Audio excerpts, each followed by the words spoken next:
Shalom, shalom peuple de Dieu. J'espère que vous allez bien chez vous. Bienvenue dans ce premier épisode de Encre d'Espoir, qui est ce podcast que nous organisons pour échanger, partager, témoigner avec beaucoup de gens qui passeront et moi-même je pourrais peut-être témoigner. J'ai l'honneur d'avoir avec moi ici l'homme de Dieu, un adorateur, un chantre de Dieu, Papa Michel Bakenda. Bonjour Papa Michel Bakenda. Bonjour Madame Tina. Vous allez bien? Dieu fait grâce, merci. C'est bien. Alors j'ai l'honneur de vous avoir ici avec moi. J'aimerais bien qu'on puisse parler d'un thème qui m'est venu à cœur pendant que j'étais en train de préparer ce podcast, qu'on puisse échanger et avoir une sagesse de votre part. Donc j'aimerais bien qu'on puisse parler du pouvoir de la pensée. Qu'est-ce que vous entendez par le pouvoir de la pensée? Alors merci, un thème si intéressant. La pensée, il faut dire que la pensée d'un homme le représente. L'homme est ce que c'est ses pensées. J'aime mon pasteur, l'apôtre Sumbela, qui dit « Tant que tu n'as pas encore ouvert ta bouche, on ne sait pas te situer. Yes. On ne sait pas savoir si tu es un homme sage ou un fou. C'est du moment où tu ouvres ta bouche qu'on peut se dire « Ah, mais ce garçon, oh, mais cette fille, mais pourquoi il raisonne comme ça? Pourquoi il peut dire des choses comme ça ?» Donc, la pensée joue un rôle capital dans la vie d'un être humain. Yes. Raison pour laquelle un homme qui sait discipliner ses pensées sera toujours un homme efficace. Yes. Pourquoi? Parce que tu seras tellement en train de filtrer des choses en toi. Vous savez, Madame Tina, dans chaque être humain se cachent des espèces. Il y a un animal et un ange. Ok? C'est-à-dire, non, je voulais dire, il y a un lion, ok, et un agneau. Et il y a aussi un ange et un démon. Ouais. Mais quitte à nous de choisir qui donner le micro. Okay. Toutes les personnes que nous voyons faire des bavures, ils ont choisi de donner le micro à la drogue, de donner le micro à l'impudicité, de donner le micro à la méchanceté, mais aussi de ceux qui choisissent de donner le micro à l'amour, à la bonté, à la paix, à la générosité. Et tout cela découle de la pensée de l'homme. D'accord. Mais vous savez que la Bible nous dit dans Philippiens 4:8, la Bible nous demande que tout ce qui est vrai et pur et honorable doit refléter nos pensées. Mais pendant que j'ai lu ce verset-là, je me disais, c'est pas toujours ce qui se passe dans la vie quotidienne. Nos pensées sont pas toujours positives. Et alors que le Seigneur nous demande qu'on puisse avoir des pensées positives, mais nous, il y a des jours aussi, on a des pensées négatives envers nous-mêmes, envers des personnes qui sont autour de nous. Que penses-tu du fait qu'on peut avoir des pensées négatives? Comment faire pour éviter les pensées négatives? Parce que comme on a dit, une pensée reflète la personne. Donc ce que je dis, c'est ce que je pense et ce que je suis. Mais quand on a des pensées négatives, cela veut dire que nous sommes aussi négatifs à l'intérieur. C'est justement ce que je venais de dire, c'est un choix. Je fais le choix de donner le micro à de bonnes pensées. Vous savez, chaque homme sur terre, même un enfant de Dieu, un pasteur, peut se réveiller un jour et décider de devenir le pire païen qui soit sur la terre.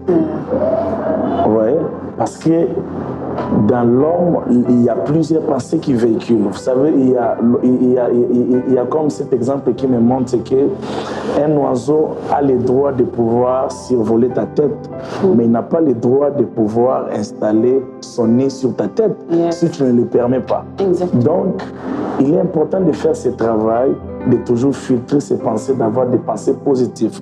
J'aime l'histoire de Caïn, à qui Dieu pose une question, il dit « Où se trouve ton frère ?» Et Caïn trouve le plaisir de dire à Dieu « Suis-je le gardien de mon frère ?» C'est ça le problème. Caïn, Dieu est en train de nous faire voir que tu n'étais pas obligé de faire du mal. Du reste, Dieu l'avait déjà prévenu. C'est ça même la grâce qu'il avait. Dieu lui dit « Le péché se couche devant ta porte, mais agis bon. » Agis bien. Vous voyez? Donc il y a plusieurs personnes comme ça qui, le Saint-Esprit t'interpelle à plusieurs reprises. Je pense que l'Esprit de Dieu est un allié très favorable qui peut t'aider à avoir des pensées positives. Si tu veux avoir des pensées très positives, il est important, bien aimé, de collaborer, communier, surtout d'être sensible à la voix de l'Esprit. Car l'Esprit de Dieu nous interpelle toujours. L'Esprit de Dieu nous parle toujours. Mais très généralement, nous ne tenons pas compte à sa voix qui parle dans nos cœurs. Exactement. Vous avez dit que l'Esprit de Dieu nous parle toujours. Il y a des fois où, même nous les chrétiens, on n'arrive pas à faire la différence entre l'Esprit de Dieu qui nous parle ou quand c'est vraiment, on est dans... C'est pas l'Esprit de Dieu. Mais comment faire pour reconnaître que cette pensée que j'ai vient de Dieu? Alors, il faut dire que ce n'est pas facile de dire tout de suite que cette pensée vient de Dieu parce qu'une pensée peut être même bonne, mais ne venant pas de Dieu. Yes. Une pensée peut être positive, favorable face à tes besoins, mais cependant, elle ne vient pas de Dieu. C'est-à-dire que si quelque chose vient de Dieu et que tu es un homme spirituel, l'Esprit de Dieu te le dit en amont. L'Esprit de Dieu peut te dire que prends cet argent, n'achète pas la veste, quelque chose qui est bien pour ton corps, mais donne ça à l'église, donne ça en offrande. Si tu dis à quelqu'un que j'ai cet argent, je veux faire du bien à moi-même, il n'y a pas un péché dans ça. Mais dès lors que l'Esprit de Dieu s'interpose dans tes bonnes pensées, même tes bonnes pensées changent de directive. Amen. Amen. Il est possible qu'une bonne pensée devienne un péché. Yes. Moïse en soi, il avait une bonne pensée. Ok?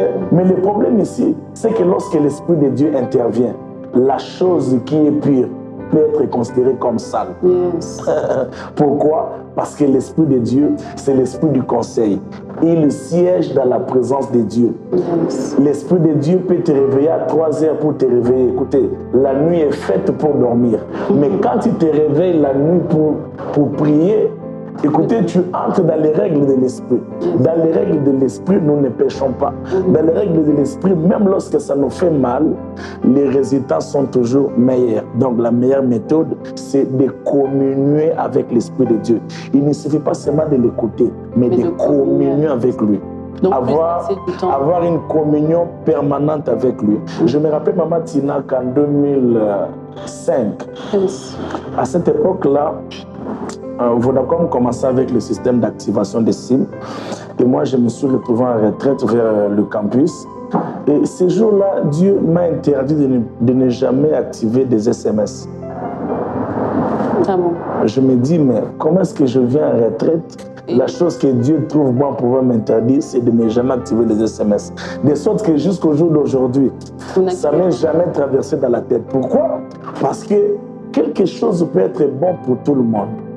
Mais lorsque l'Esprit de Dieu qui connaît la profondeur de Dieu trouve que cette chose bonne pour Tina peut nuire à Michel, Michel, tu dois écouter l'Esprit de Dieu. Donc, voilà. Si je comprends bien, on doit communier avec l'Esprit de Dieu.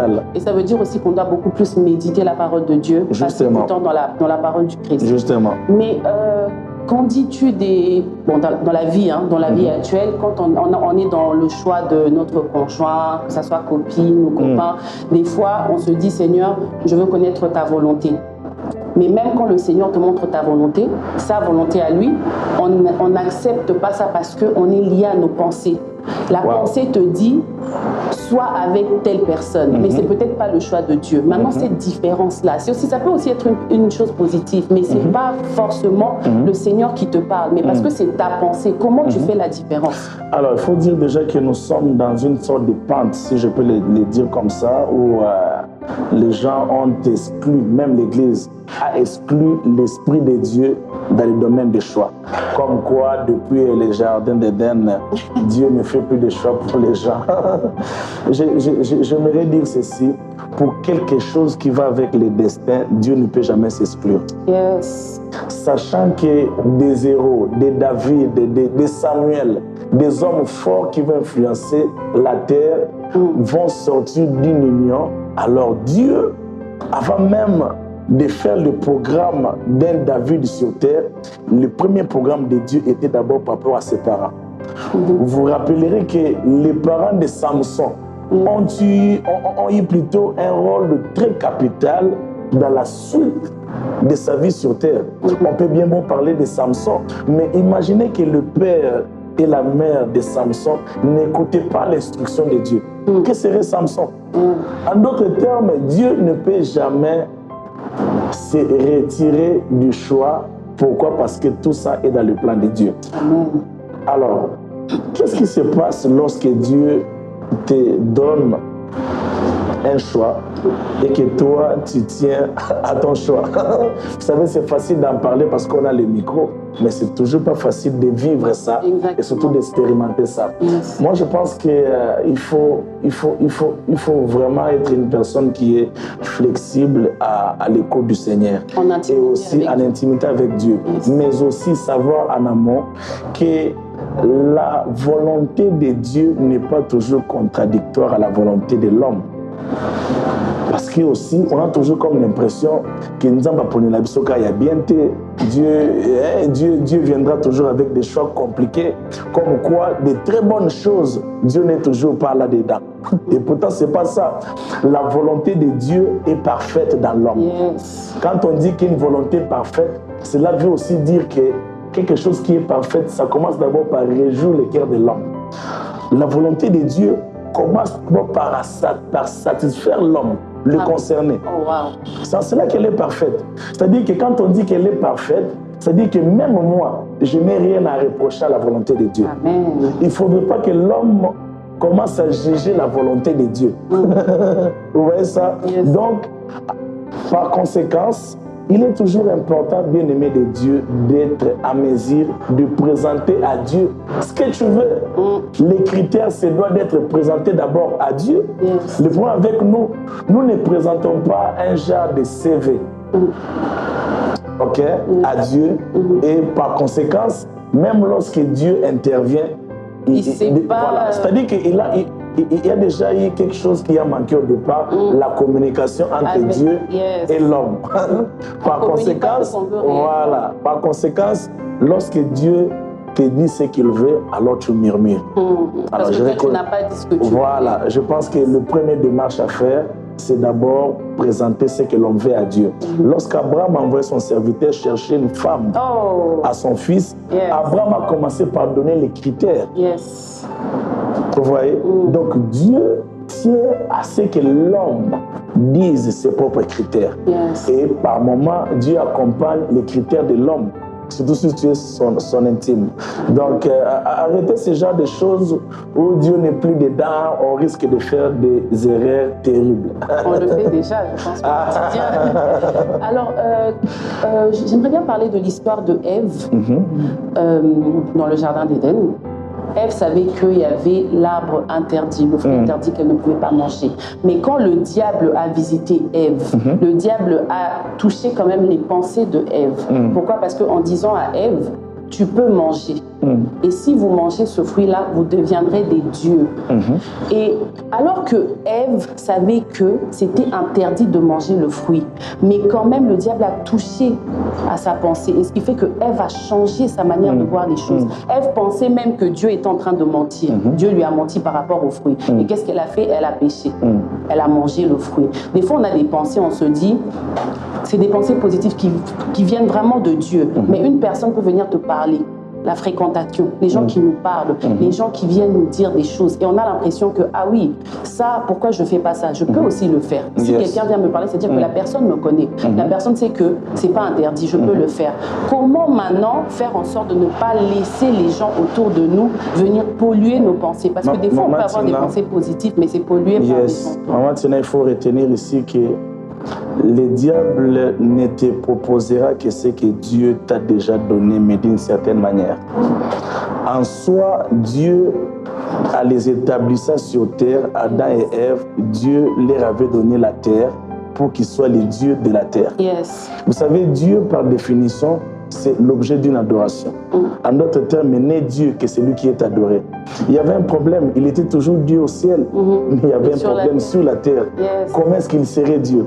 Raison pour laquelle il s'est dit, créons l'homme à notre ressemblance. Ok?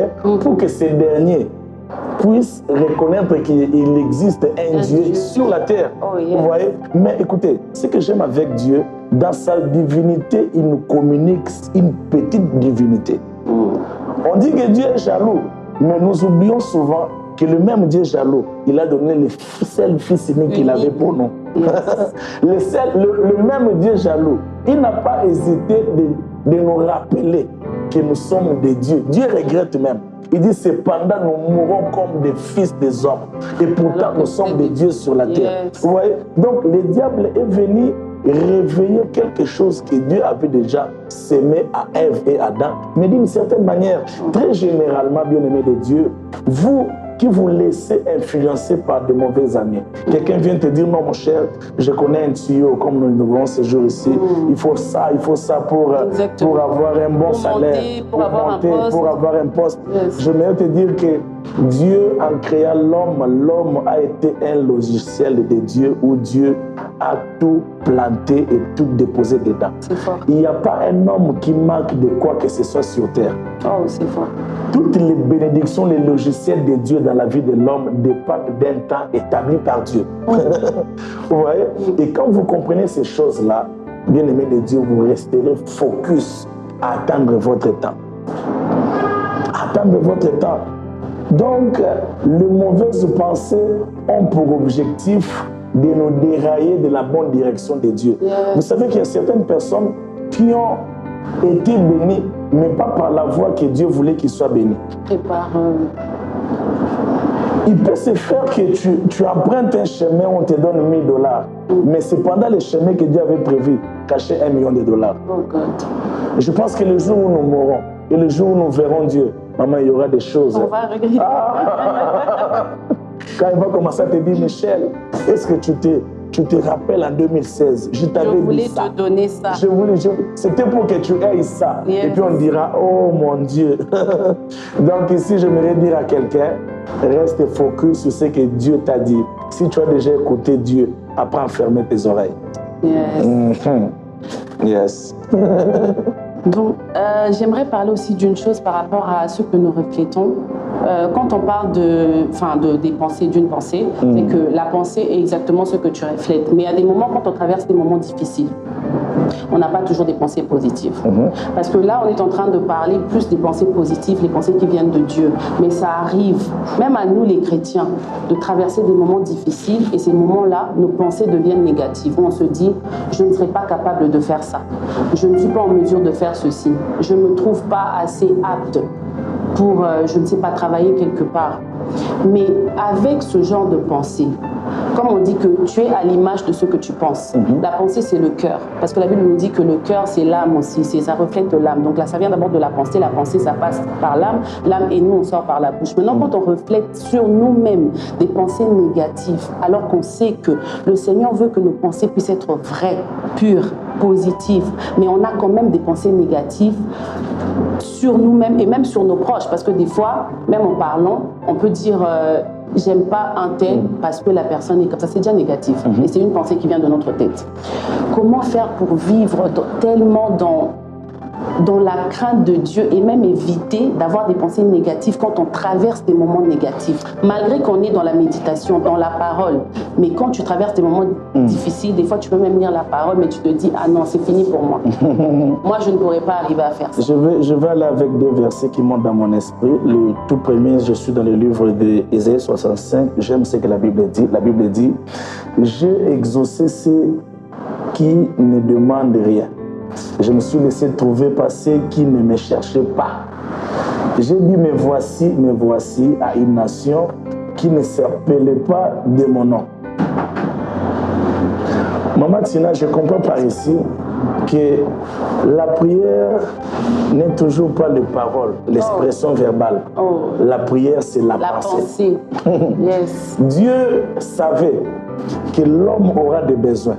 Et Dieu savait que tout homme sur terre ne passerait pas par la prière pour obtenir ses besoins. Yes. Et par conséquence, Dieu a trouvé le juste milieu qui consiste à ce que même les pensées des hommes soient exaucées par Dieu.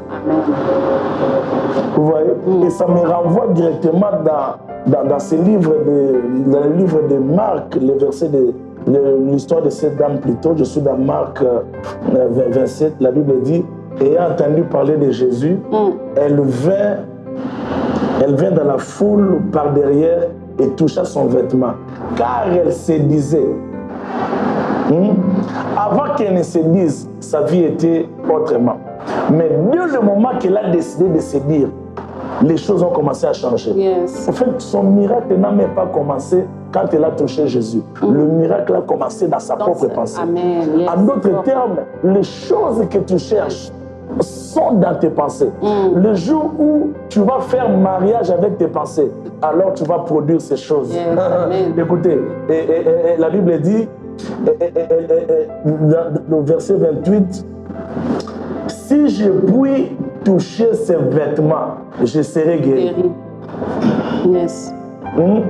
Maman Tina, vous savez, il y a une révélation qui se cache ici. Jésus-Christ est venu sur la terre pour faire couler de son sang, afin de racheter les hommes.